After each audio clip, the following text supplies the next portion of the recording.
வணக்கம் தமிழக மக்களே, நான் தான் உங்க தமிழ்நாட்டின் நடிப்பு அரக்கன் பறை கத்துக்கிட்டு இருக்கேன். யார்கிட்ட அப்படின்னு பாத்தீங்கன்னா கலையரசன், கலைக்கு அரசன் கலையரசன்ற மாதிரி இவர் பல வித்தைகளை வச்சிருக்காரு. சோ பறை எனக்கு சொல்லி கொடுத்தது தா தா தாக்கு கிக்கி தாக்கு குகுவா தா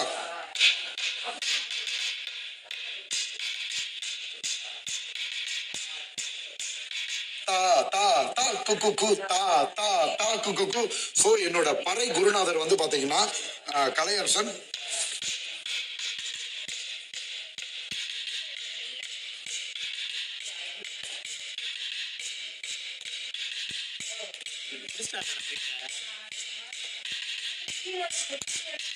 நன்றி குருவே, கலையரசனுக்கு நன்றி. அடுத்து யரோரா மேடமும் துஷாரும் வந்து ட்ரை பண்ண போறாங்க. நன்றி தமிழக மக்களே. கலையரசன் குருநாதரை குருவே வணக்கம். வந்து ஒரு ஆரம்ப கட்டத்தை எனக்கு கத்துக் கொடுத்ததுல ரொம்ப மகிழ்ச்சி அடைகிறேன். நன்றி.